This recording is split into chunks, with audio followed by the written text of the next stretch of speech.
Right then, muckers. So today, as some of you will already be aware, because I've put it on social media, we're going to be buggering about with this here thing.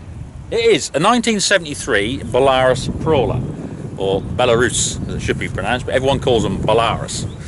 Now, this one is owned by a good old friend of mine, David. This is David. And how long you had this? Oh, 3-4 years now. Yeah. Gone a good friend of mine before that. Yeah, he was a big fan of these, wasn't he? He had a collection of Belarus tractors and all things Ukrainian. Very good. So, what we're going to do is, as I said, we're going to do a will it start, but with a difference, because we already know that this will start. So how does that work? Ah, there is a complication. And let me explain. Yeah, keep your social distance, look. Right, now, we're all about here, aren't we? So here's your main engine. It's a diesel engine. It's a 4-cylinder diesel. And this will fire up, and you had it fired up, David, didn't you, what, a few months ago over the winter? Yep. But you towed it off, didn't you? Yeah, we had to have 230 horsepower to tow it off. 150 wasn't enough. Right, so, well, how does that all come about? Well, this is the reason why. Here's another little engine. And to do this correctly, you got to get this one running before this one. Well, why would you have that? Think of the Russian winter. Depths of the Russian winter, it's like minus 30 or even more degrees Celsius, below freezing. And you've been running this all yesterday. You go home for a sleep, you come back. The oil is as thick as treacle, almost frozen, right? Can you imagine the strain on a starter motor and battery? That's just not going to happen. So, what the Russians thought is to take the strain off that, you have a donkey engine. I mean, Caterpillar did that years ago. Obviously not working in those extremes. Some did, but not to, all the while. So, the system on this was that you could have, and they were originally pull start, believe it or not, but a little 2-stroke single cylinder. And you think, why a 2-stroke? Why not a more reliable 4-stroke? Think about it. 2 strokes, there's no oil in the crankcase, so you haven't got the same issue you have with the big one. So, what you could do is a little decompressor on there. You could pull that over a few times, just get it going, and free it up. Then put it down, get the fuel all through to it, give her a pull, and she should sort of zing to life. Once that's running and getting warm, you could then engage the drive to that one, and you got a clutch, and you could then start easing that in, and she would slowly start turning that main motor, and that would then start moving the oil stirring. And it wouldn't be a 2-minute thing. It could take several attempts to pull that little engine down. You'd have to disengage, let it rev up again, and keep it. And that's what they did. So that was the idea. Then some of them progressed, and they put on an electric start on the donkey engine. So you could put a battery on, and because there's hardly anything to it, as I said, and there's no oil in the sump of this, that's 2-stroke, you could turn it over with a battery, because it wasn't much of an effort, get that going, and then you're back on doing it. So that was the idea behind it, and to be fair, it worked very, very well. It's very simple, but the trouble is with that, and like David said, unless you got 200 odd horsepower, you're not just going to tow this off with your little Moscovich car or something like that. So that has to run before that runs, and that's what we're going to try and do today, is get this running and that, because I don't think you've ever done it like that, have you, David? I haven't. Yeah, he's always towed it, so he's never had it running through the proper system. Yeah. So there we are. This is what we're going to have to do, and as I said, it's a 2-man job really, because I need David in there, and I've got to be out here, and we don't know if it's going to run, to be fair. So that's it. So if we can get the little engine running, then we'll start the big main engine with that. So we'll see if it'll start. Right, I'll have to get this. Lift it up. Oh my word. Bloody hell, look at that little nail. Something's been making a home in here. That's long gone, but bloody hell. Just so you know, this was originally a magneto on here, the set of points. Somebody's converted it to, does away with the mag and they're on a coil. So that's sort of been spunkulated a little bit, but we'll have to have a look at that and see what we can get done. So yeah, so there's the little single cylinder 2-stroke with the starter motor to start this. And then you've got your engagement levers and clutch thing here, which then starts the big motor turning. But anyway, first off, let's have a look at the fuel. So if we've got fuel there, that'll be the first port of call, I think. Yeah, and doesn't smell great. Oh, there's a load of, see, there's all that crap in there on the filter. Not very good. Just try and wash it out. Let me put this little thing up here. Ugh, dirty old stuff. Wash that out a bit. Right, that's washed out there. I don't know what this. Nostrovia. Right, that'll do. Right, just turn that tap on so do that fuel's on. Oh, yeah, it's coming out. Yeah. Ugh. That is some right old spaff, that is. Turn it off. Now what's gone on there? That is, I'm going to empty that out again. That looks like someone's crank gone out into a shot glass. You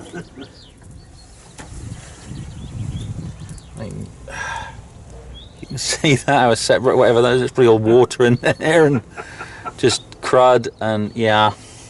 Found this shit on the side of the highway. It's definitely liquid. It's either piss from a truck driver that had severe kidney failure. I think what we'll do, David, is I'll get a little tin and we'll run it out. We'll soon top up with some fresh 2-stroke. Let me just see if I can get fuel down this far, David. That's gone into there. Alright, we'll just razz it over and see what happens.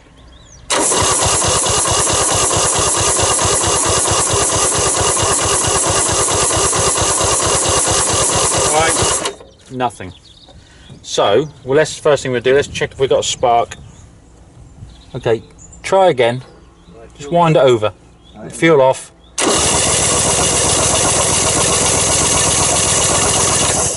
Again. No. We've got no spark. Okay. Alright, turn everything off. Right, so what we've got here, a set of points. So I'm just going to gap them up so that when they're open, they're not miles open, but they're not actually touching. So. This sucker's electrical, but I need a nuclear reaction to generate the 1.21 gigawatts of electricity. 1.21 gigawatts!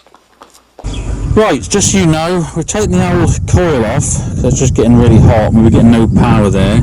So I gapped the points, but as I said, nothing to it. So we've got another coil. Zebedee asked what the trouble was. And I'm just going to crimp a proper end on that piece to go on there. And then we'll give it another go. Got a new plug as well. So we'll see how we get on with all that. Socially distanced. We've had a bugger around with this, changed the coil over, we changed the HT lead and played around with the points. We can't get a spark to the plug. Mechanical genius. Oh man. Oddball, look, I can't make it work without the parts no matter how positive I think. So we'll get this unit off and we'll go and have it looked at in the workshop and see what we can do from there.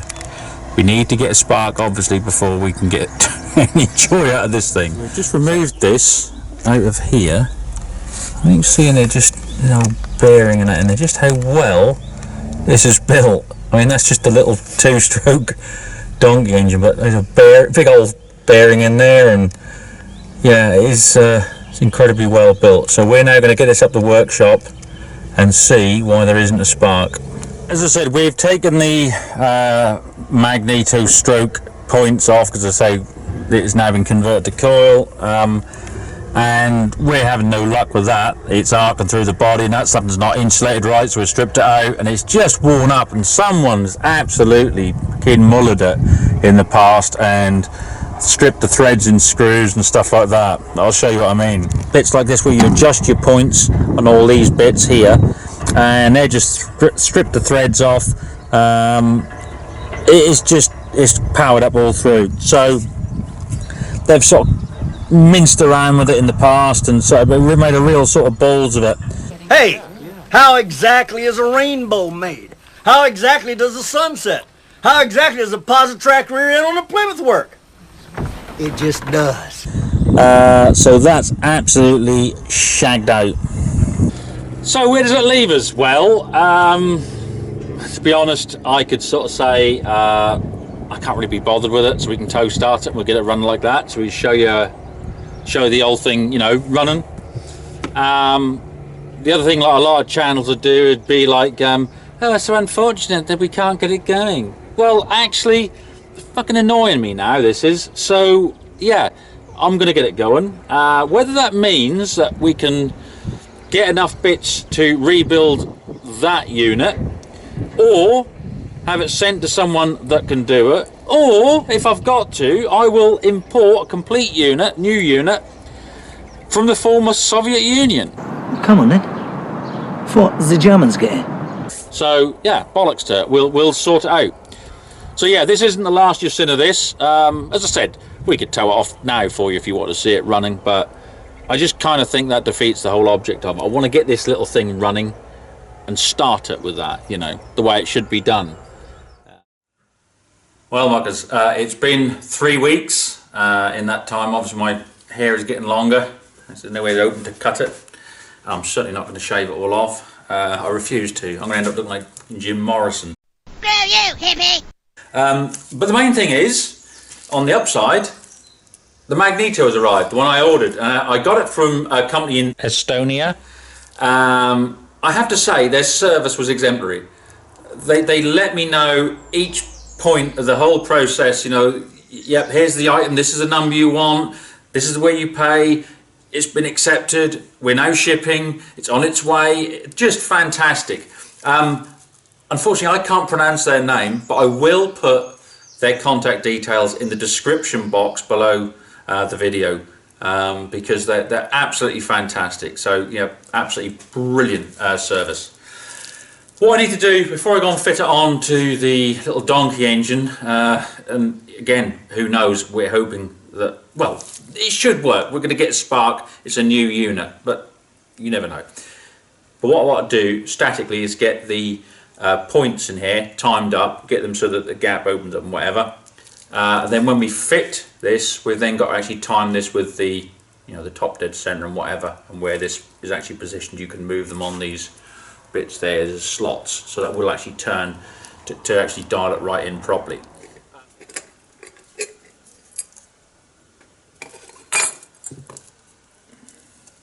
So you've got the points all in there, and you've actually got, you can see there, any better? Right, so there's the centre, there's the cam, and that will open and close those points there. Just a bit better there, that point there, so see that? But we only want a small amount, you don't want it to be too big, so that's what I'll set now. So in theory, the point should be set now on that cam, and so when we put this back on, all we've then got to do is find top dead center and then actually time this to the correct point. But we're going to do that when it's on the machine. So there we go. Right, let's get it put back together. Right, muckers. So take whatever, 5, 6, 7, I don't know, lost count. Try to get this bastard Belarus started. On the upside, I have an haircut, which is good. So I can think more clearly now. I think that's what half the trouble has been. I just haven't been able to think clearly because I had so much hair. So yeah, what we're now going to do, we're going to go over there. So we've got the new Magneto, and it's a really windy day, but it's dry overhead, so we said, well, bugger it, we're going to give it a go. Sound quality may not be great because, as I said, because of the wind, but we'll do what we can with that. But yeah, we're going to go over there now and fit the new Magneto. Quite simply, see if we've got a spark. If we've got a spark, we can then progress to the next bit, fuel. you know, something to ignite. Now, if we can get both of those, with a combination of the two, we should get a bit of an explosion and get the engine running. Little donkey engine. That's the theory. Up to this point, that ain't worked. Right, so it is fairly windy. But what we've got to do here, as I said, we've just got this to top dead centre, and then just come back about 5 or 6 mil. That's what the Russian book says. That's why I told you, touch nothing, but you're a bunch of cowboys. And we're now going to put the magneto in here. So that'll be the next bit. Right, David's turned up now. Give me a hand. Obviously, I need him in there. I need to be out here. I've got the mag is on. And I've timed it all up as much as you can. So what we need to do now is see if we actually have a spark. So fingers crossed.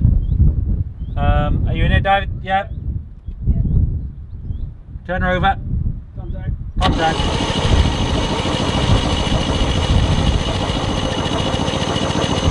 Yeah. We've got a spark. We have got a spark. That is awesome. So,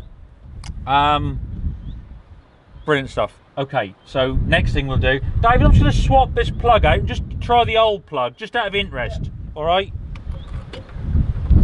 See if we can get a spark with the old plug, just out of interest. All right, David, go again. All right. Yeah, contact. Contact. Well, that is actually a better spark with the old spark plug. This new one sparks. One more? But no, not one. No, not one more. Not when I'm holding it. This one's a lot better. So we're actually going to use the old plug. Let me just give that a clean up.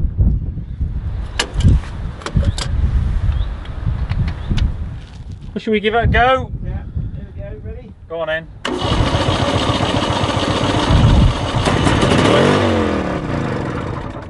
Well.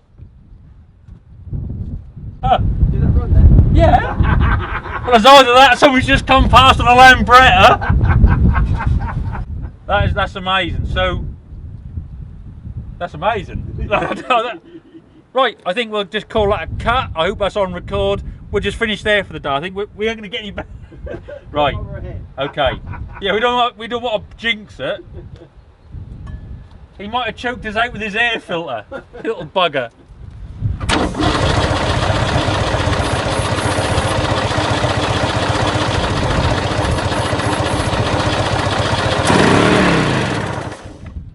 Right, so I think we're now down to a case of fuel, David. Yeah, I think you're right there.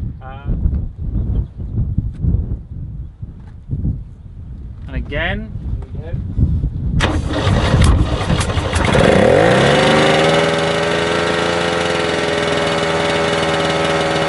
Gonna hold her wide. Gonna be a good day.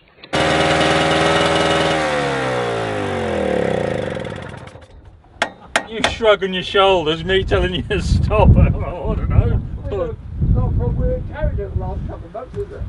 That's not really a thing we've been built up for, is that? You know, we've been ready to, well, we've got to stop it. No, we can't even get it going. Yeah, I just changed the timing a bit. And let me just nip that up there. And again.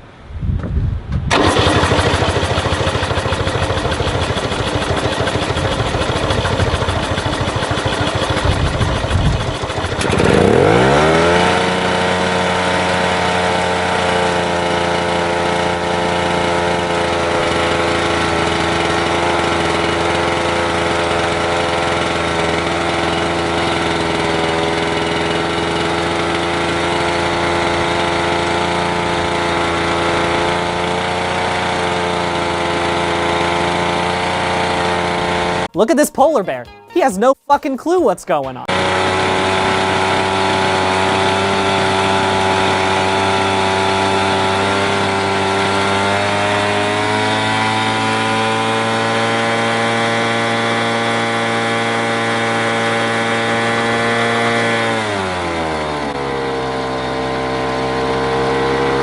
Please. Not now. Oh, you fucking bastard. So, there we are, muckers. Will it start? Well, the first one, yeah, we've got that to start. The main question is now, will that little engine turn the main engine quick enough to get that to fire? You're going to have to wait and see. But we have got the first one going. Yes, it was an absolute pain in the arse, but we persevered and we succeeded. So, next video will be if we can get that small donkey engine to turn the main engine quick enough and get that to fire. Hopefully if we can, then we'll try and get that crawler moving about. We'll have a look at it and see what it's actually like to sort of drive around a bit. Now, talking of other videos, on the last video, I asked you lot out there what you thought the best engine ever built was. My word, you came out with some fantastic answers. Really good. In fact, they were so good I thought I'm not going to bother read these out. I'm actually going to put them, the answers, into a video. I'm going to make a video where we can get some examples, of various clips and whatever, those types of engine running in trucks, aircraft, tractors, cars, whatever. But I'm really looking forward to doing that because, as I said, my word, you guys, you really knocked it out of the park with that. Now, in order to make sure you don't miss that video and the video we're going to do of the second part of the Will It Start with the Belarus crawler, make sure that you're subscribed to the channel. Just click the old subscribe button, hit the little bell as well so you get a notification. And don't forget to like the video because YouTube are big into that. Or as a lot of YouTubers like to do these days, they get really excited about it. If you haven't already subscribed to the channel and you like the video, don't forget to smash your other half's back doors in. Or whatever it is they say. But the main thing is, like I said, don't forget to subscribe to the channel and give it a like. Anyway, until then, do well.